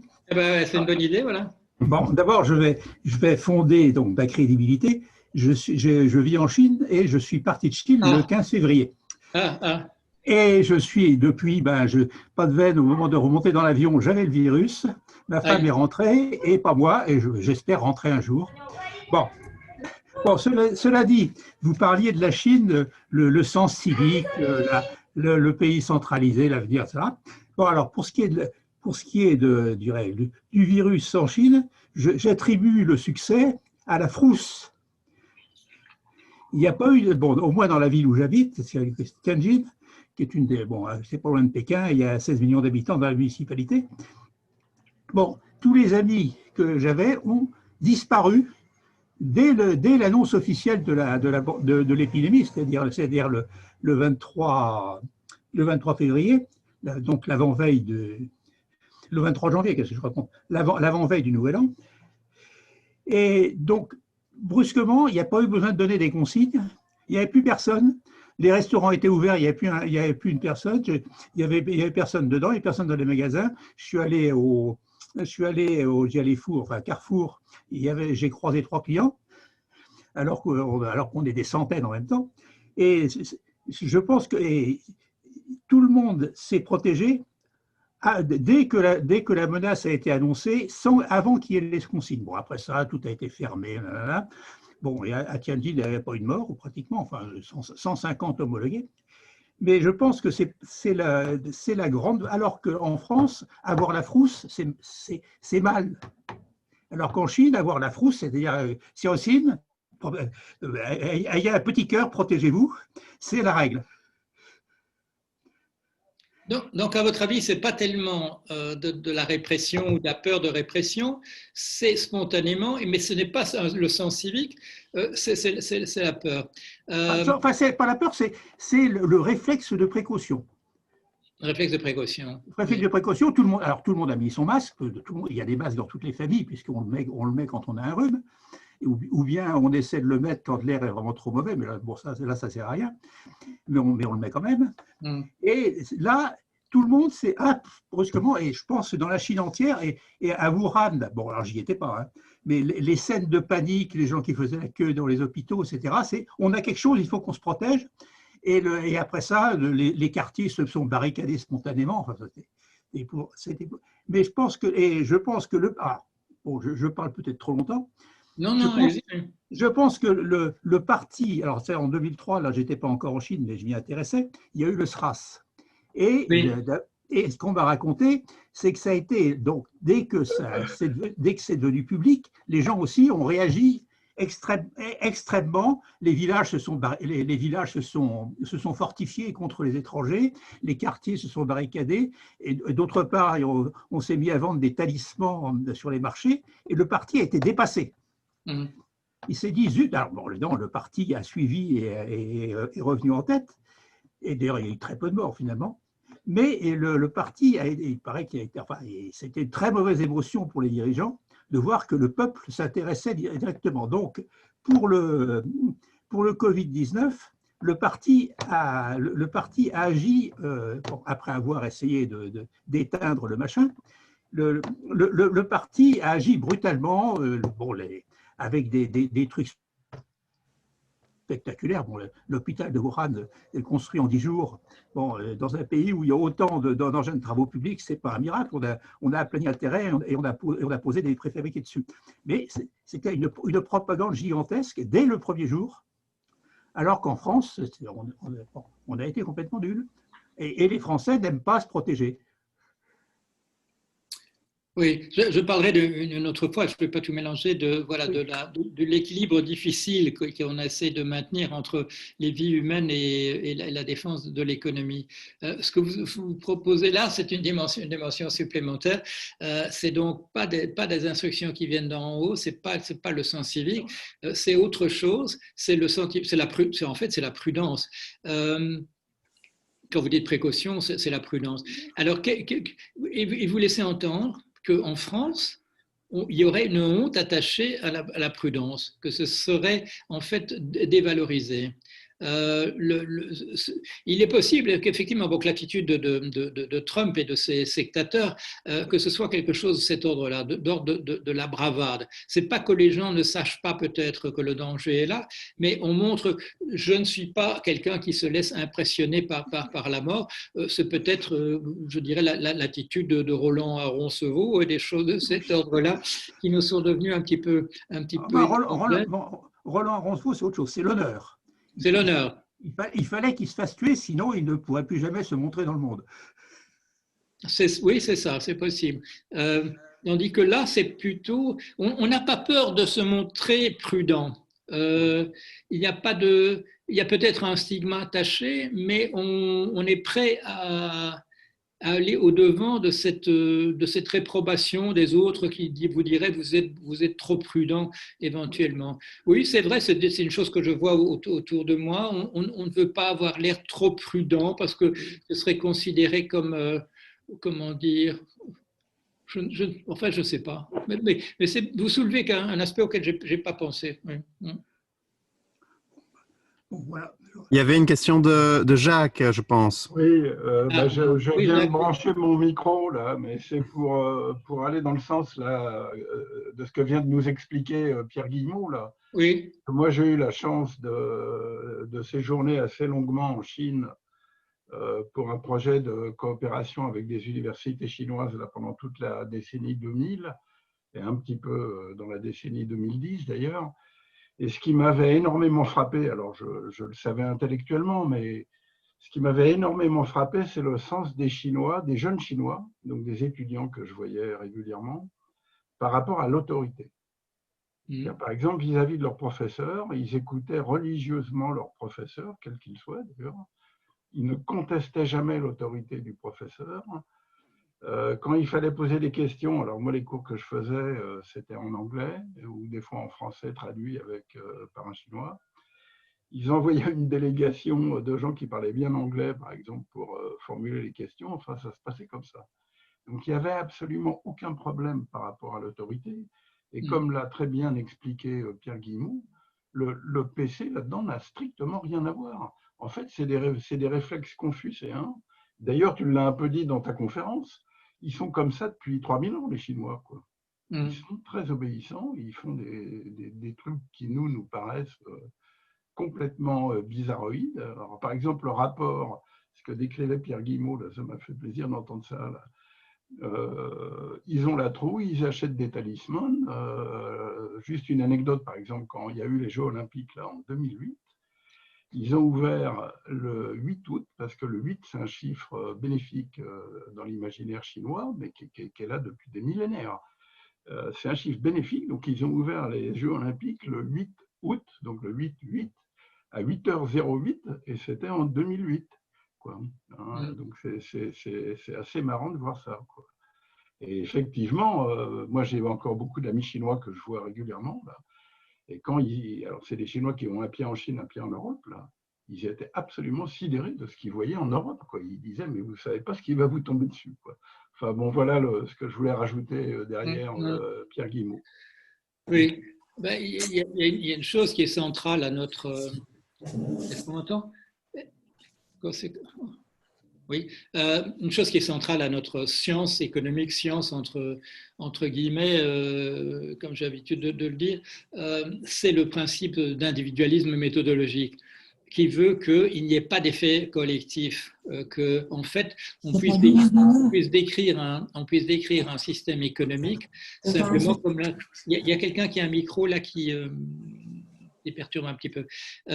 C'est-à-dire qu'il n'y a pas d'effet de foule, il n'y a pas d'effet collectif, il n'y a rien qu'on puisse apprendre de plus en décrivant un phénomène comme étant collectif que la description d'un ensemble de comportements individuels. Et vous le savez, ce n'est pas simplement je dirais une proposition accessoire, c'est au centre de l'économie néoclassique, c'est-à-dire de l'économie comme nous l'utilisons. Or, bien entendu, un sociologue, même de nos pays, considère que ça n'a pas de sens, puisque ce qui intéresse le sociologue, bien entendu, c'est la rencontre des effets de l'individuel avec le collectif, et en particulier les institutions qui ne sont pas nécessairement la reproduction de comportements individuels.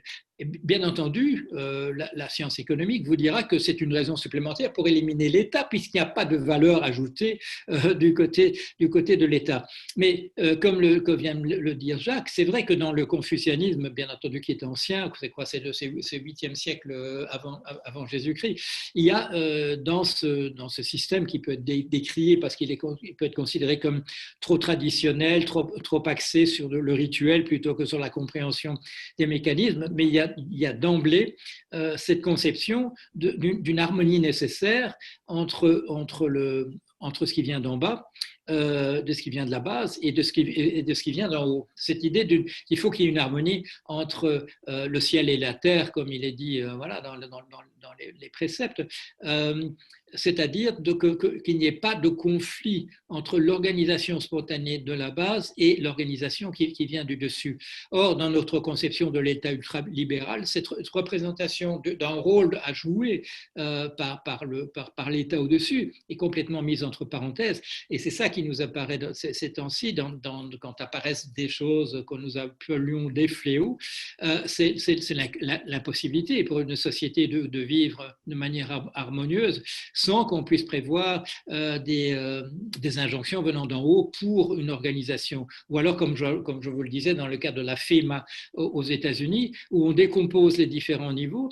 Dans le niveau ancien, l'État venait et il y avait des gens qui débarquaient le lendemain d'une inondation, le lendemain d'un tremblement de terre, qui débarquaient chez vous, et c'était des fonctionnaires qui venaient chez vous pour essayer de résoudre le problème. Alors que là, maintenant, par délégation successive au privé, d'abord aux grossistes, ensuite aux détaillants et ensuite seulement aux consommateurs, bien entendu, le processus est réduit à absolument rien.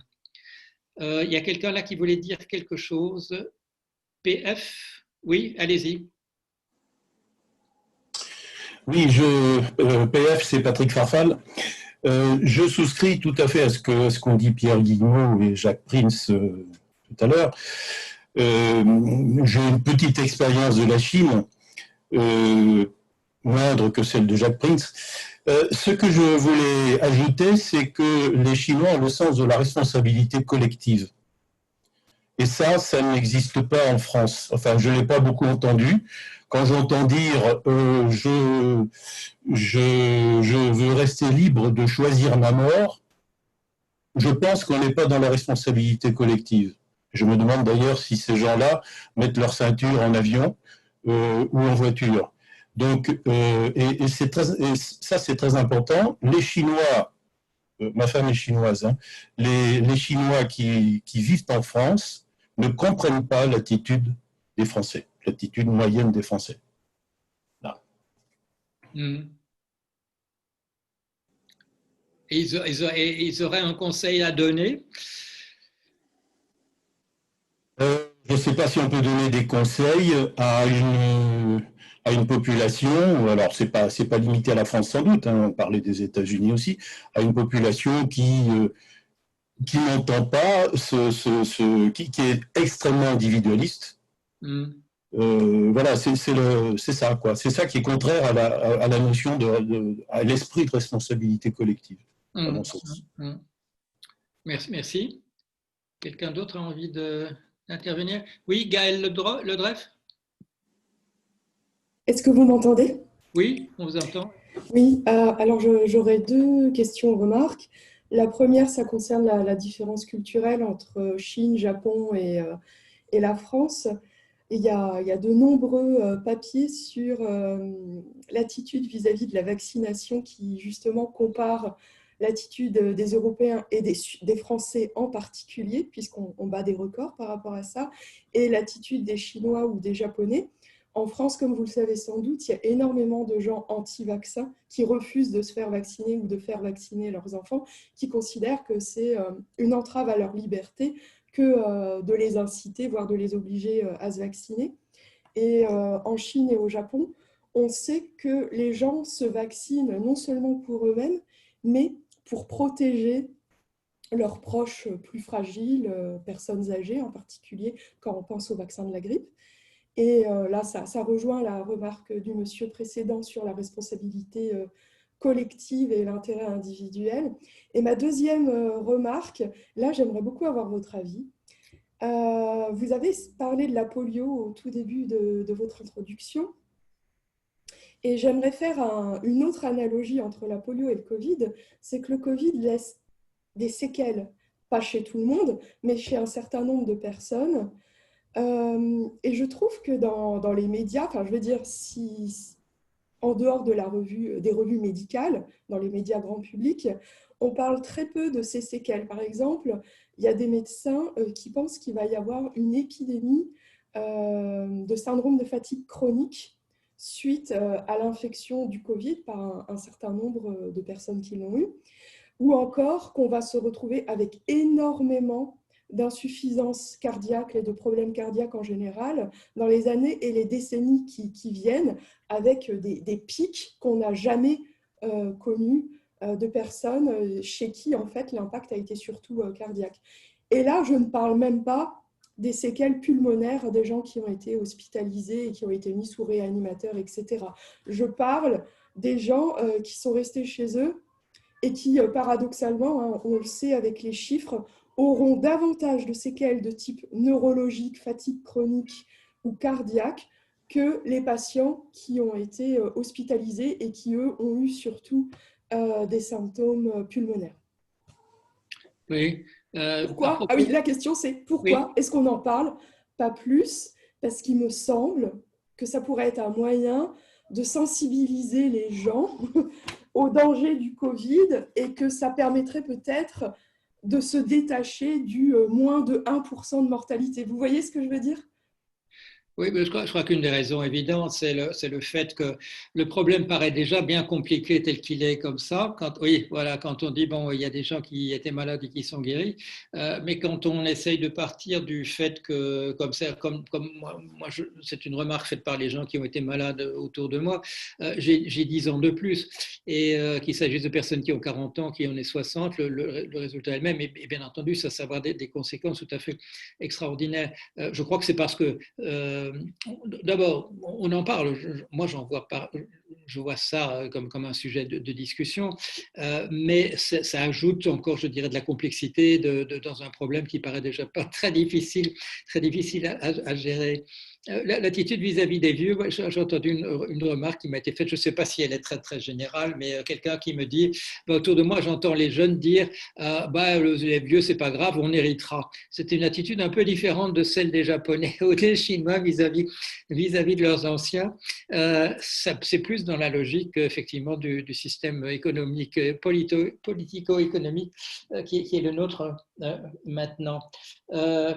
Oui, je ne sais moi, vous l'avez compris, sur les questions de médecine, d'épidémiologie, de virologie, cette exposé-ci, c'est celui où je suis le moins bien, comment dire, préparé à répondre à des questions sur les sujets qui se posent, parce que je ne suis pas vraiment dans mon domaine d'expertise. Est-ce que quelqu'un a quelque chose, une remarque à faire, justement, par exemple, sur l'attitude vis-à-vis de la vaccination, des choses de cet ordre-là, pour embrayer ?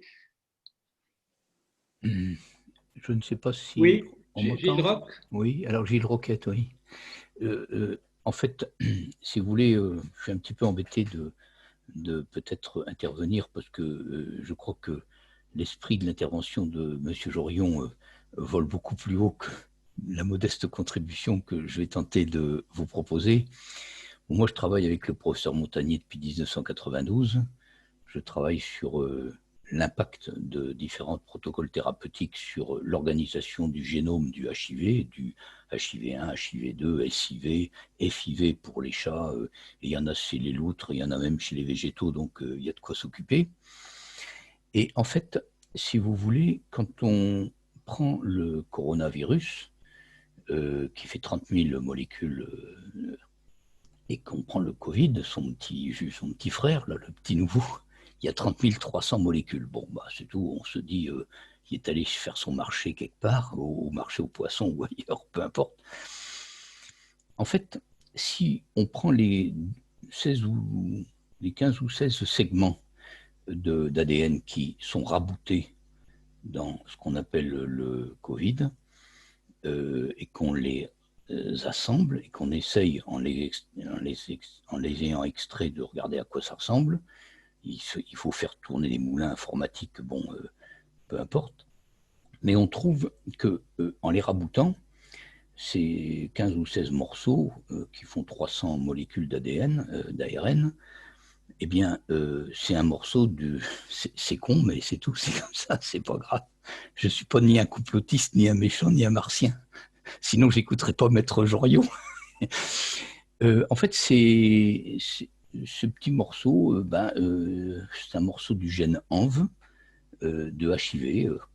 C'est en fait un morceau du gène ENV qui est le principal gène du HIV, c'est le gène qui va permettre au HIV de détecter la porte qui lui est offerte, si je puis dire, la porte d'entrée qui lui est offerte sur la membrane du globule blanc. Donc, ce n'est pas un gène inutile, au contraire, c'est même un gène essentiel dans la physiologie de la bestiole. Et en fait, si vous voulez, ce morceau de gène ANV qui fait 300 bases environ est segmenté, il a été rabooté dans le corona et ça fait un Covid, bon ben voilà tout. Et en fait, qu'est-ce qu'on cherche à faire? On cherche en fait à construire un vaccin anti-HIV en logeant des petits morceaux d'HIV dans des organismes et puis en regardant si ça tue ou pas les bêtes, que ce soit des chauves-souris, n'importe quoi, on s'en fout. Ça, on peut pas, en Chine, on peut même prendre des humains parce qu'on a ça sous la main, hein, des condamnés à mort, des Ouïghours, enfin bref, ce genre de truc. Donc, si vous voulez, à partir du moment où Montagnier, quand il précise cela le 16 avril, sur un site, je dirais, qui s'appelle Allo Docteur, hein, il n'y a qu'à aller voir Allo Docteur Montagnier 16 avril, le lendemain, le tribunal révolutionnaire des journalistes sur CNews a dressé la guillotine en demandant à Montagnier que, à l'évidence, puisqu'il était gâteux sénile, qu'il veuille bien rendre les journalistes, qui ne sont pas des journalistes scientifiques, le Pascal Pro, le je sais pas qui du Figaro, je sais pas quoi, demande effectivement que Montagnier restitue son, comment dirais-je, son prix Nobel au comité Nobel parce qu'il est devenu indigne et gâteux et compagnie, comme si on avait trop de prix Nobel en France. Donc, si vous voulez, aujourd'hui, ce problème, ce que j'appellerais, il faut savoir, pour gagner du temps contre ce que j'appellerais cette pandémie, il faut savoir à quoi on a affaire. Si effectivement on essaye de construire des chimères, des OGM, pour éventuellement tester des protocoles de vaccination avec un petit peu du sida light là-dedans et que malheureusement ça s'échappe et puis que ça tourne un petit peu, on perd du temps en n'accréditant pas l'idée qu'il y a effectivement un petit peu des manips un petit peu trop aléatoires, qui sont expérimentales, puisqu'en fait finalement la biologie moléculaire, du moment qu'on a une blouse de grand professeur, qu'on soit petit ou grand professeur, on est un grand professeur. Bon, on ne sait pas trop ce que font les gens. Moi, si vous voulez, je suis consterné de voir qu'un des plus grands importants pôles d'investigation scientifique français, l'IGBMC Strasbourg, sur 8 ou 10 étages, il y a 35-40 000 souris cancéreuses qui sortent tous les jours, tous les mois, je ne sais plus, pour être dispatchées partout, pour étudier les cancers les cancers osseux ou autres. On fabrique des souris transgéniques. Bon, bref. Donc, il n'y a pas trop de il n'y a pas trop de méthodologie dans ce qu'on essaye de faire en termes de vaccination ou autre. Et le fait de répudier ce qui pourrait être quelque part un début d'explication de cet OGM un peu bricolé, un peu merdique, qui est le Covid ou peut-être ses petits frères, parce que plus on l'emmerde, plus il résiste, hein, c'est un être vivant. Donc tout ça me met mal à l'aise parce que quelque part l'espèce humaine n'a pas très bien compris encore que les organismes microbiens, bactéries, je ne sais pas quoi, tout ce qu'on veut, virus, ils cherchent en fait en permanence, toutes ces bestioles comme nous-mêmes, à préserver leur pronostic vital. Et si je puis dire, il y a une compétition, je dirais, dans l'ordre du vivant, entre tout un tas d'organismes, les végétaux, les ovipares, les pas ovipares, les mammifères, tout ça. Bon, bref. Et si vous voulez, si aujourd'hui, sans trop de méthodologie, on anticipe un petit peu des chimères, je dirais qu'il faudrait peut-être envoyer José Bové à Wuhan pour pouvoir un petit peu brider l'extravagance à laquelle on essaye d'aboutir pour des candidats vaccins, pour je ne sais pas trop quoi. Bon, c'est une contribution qui n'a pas l'altitude de M. Jorion, mais voilà, Gilles Roquette. Oui, mais très informé sur le plan justement de la virologie. Je vois que Marie Desneiges voudrait dire quelque chose. Oui, je ne sais pas si... Alors, est-ce que là, on entend le son? Oui, oui. Ok. Oui, c'était plutôt une réaction à la première question qui avait été faite par Pierre Guillemot. Je me demande si cette idée de la prudence qu'on attribuerait à un côté de la philosophie chinoise et autres n'est pas en fait purement empirique pour retomber plus bas, puisque il y aurait eu récemment d'autres débuts de pandémies, de maladies qui se déployaient très rapidement en Chine Et donc, en fait, c'est l'expérience d'épidémies antérieures qui pousse les gens à prendre des mesures et qui, à contrario, par chez nous, la dernière qu'on ait eue étant celle de la grippe de Hong Kong dont on n'a pas trop parlé, nous avons perdu cette habitude justement de prendre des mesures anticipatives. Et bien sûr, il y a une dimension culturelle au fait de porter le masque où les Asiatiques ont un peu plus l'habitude que nous de porter un masque ou dans l'espace public jusqu'à une date extrêmement récente. Il était, et je crois que la loi n'a pas aboli, il était interdit de se masquer le visage dans l'espace public. Oui, c'est vrai, il y a une loi, oui, d'ailleurs, oui. Donc voilà, c'était un peu ma question. Je me demande s'il n'y a pas une dimension historique, empirique, qui explique pourquoi justement on a tendance à la prudence immédiatement en Chine et que c'est quelque chose qui doit venir ici au-delà de la confiance dans les dirigeants ou dans la science, parce que je ne sais pas si les Chinois ont particulièrement plus confiance dans la science ou dans leurs dirigeants que nous-mêmes en Europe. Oui, oui. Mais en fait, ça, c'est un thème que j'avais eu l'occasion de traiter. Et bon, ça apparaissait aussi, surtout dans les discussions. C'était justement notre difficulté à nous représenter des dangers que nous n'avons pas encore véritablement expérimentés. Et voilà, le réchauffement climatique, on commence à le voir. On le voit en Australie, on voit aux États-Unis ce que ça produit. Mais tant qu'on ne l'avait pas vu, on a été limité à la fiction, au roman, pour ceux qui ont une bonne imagination visuelle, et au cinéma pour nous montrer voilà, des choses qu'on ne connaît pas encore. Une anecdote, au tout début du confinement, j'ai vu qu'il y avait un film qui s'appelait Contagion, et je l'ai commandé. Et de semaine en semaine, on me disait que c'était épuisé, c'est-à-dire que je n'étais pas le seul à vouloir avoir une représentation sous la forme du cinéma de ce qui était en train de se passer pour avoir une représentation, pour se représenter quelque chose. Et dans ce que tu dis, oui, il y a ça. Le phénomène est davantage connu. Peut-être...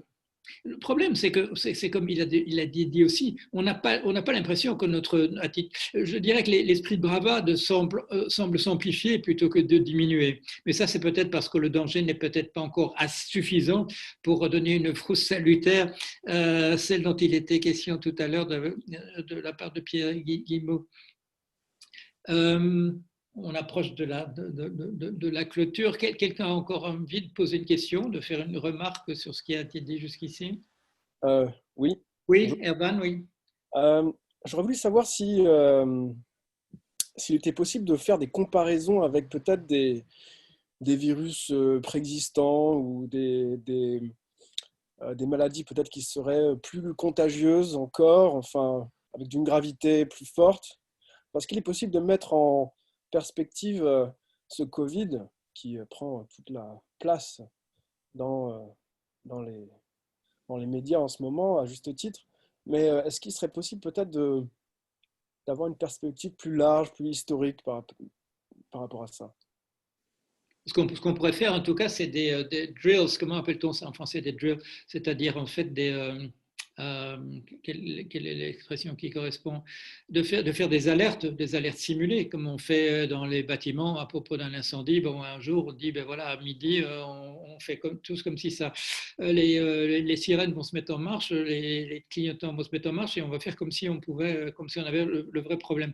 Et on aurait peut-être dû penser à ça. Il n'est peut-être pas trop tard dans la perspective de ce que vous dites, qu'on fasse éventuellement une répétition générale pour une pandémie plus sérieuse encore que celle qu'on a là. De demander à nos dirigeants qui ont bien du mal à faire venir des masques maintenant, alors que c'est une pandémie, évidemment, on ne connaît pas encore toute l'ampleur, mais ce n'est pas la peste de Justinien, ça c'est clair. Il faudrait peut-être se préparer davantage, mais la difficulté là, c'est l'idéologie absolument ultralibérale de nos gouvernements, dont les hésitations sont fort liées à la philosophie du laisser-faire, que quand on parle de faire refaire un bureau de plan, je doute vraiment qu'il soit question d'autre chose que d'avis purement consultatif sur des évaluations, la situation d'une autre. Je crois qu'on est encore loin de type de planification impérative comme on a dans une économie de guerre.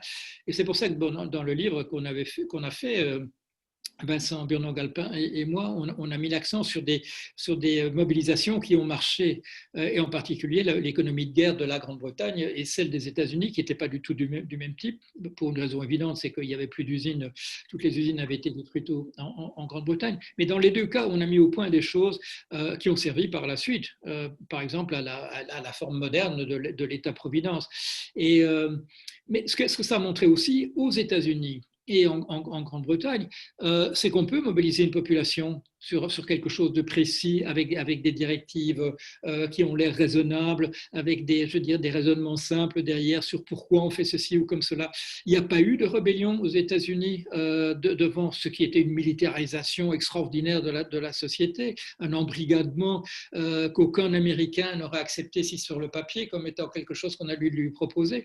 Tout le monde aurait dit non. Or, ça a marché, ça a produit, voilà, les hommes étaient souvent au front, les jeunes, les femmes étaient travaillaient dans les usines, et il n'y a pas eu de protestation. C'est au niveau, je dirais, de la chambre de commerce qu'il y a eu des grognements, mais comme on a laissé les prix se former selon les mécanismes traditionnels, sauf bien entendu pour ceux qui demandaient véritablement une réquisition de type militaire, il n'y a pas eu de problème. On souligne en Grande-Bretagne, maintenant on nous dit oui, mais tout le monde, pendant le Blitz, il y avait quand même des gens qui grognaient aussi, c'était pas aussi unique qu'on l'a dit, mais quand même, une mobilisation de la société britannique, dont on voit maintenant, quand elle élit des gens comme Boris Johnson ou des gens de ce type-là, on n'a pas l'impression que ce soit les mêmes qu'on a vus à partir entre 40 et 44, et pourtant c'est un peu, ça c'est une leçon quand même à tirer, c'est que quand ça va très très mal, là on est au mieux de notre forme, on n'est peut-être pas équipé, nous les êtres humains, là c'est une remarque d'anthropologue, pour les petites catastrophes, on est mieux équipé pour les très très grandes, et là ça marche bien parce que la solidarité à ce moment-là, les choses qui font vraiment marcher nos sociétés, la filia, à ce moment-là, bon, ça marche automatiquement. Sinon, tout simplement, on ne serait pas là. S'il n'y avait pas la solidarité, l'entraide dans les grandes situations de catastrophe, nous ne serions pas là un million d'années plus tard pour discuter de comment faire avec le retour d'une pandémie. Voilà, il est 17h36. Je ne sais pas si quelqu'un a encore quelque chose à dire. Sinon, on va lever la séance et vous donner rendez-vous dans 2 semaines exactement, le 30, pour là on va entrer dans l'économie, le PIB, les conséquences économiques. Ah, il y a quelqu'un qui me fait encore un signe? Non. Ah, non, bon d'accord, c'était un geste vis-à-vis de l'ordinateur. C'est pour dire merci. C'était pour dire merci. Voilà, c'est ça. Bon, très bien, j'espère vous retrouver alors dans 2 semaines exactement, le mercredi 30. Voilà. Bravo. Allez, merci bien. À bientôt. Au revoir.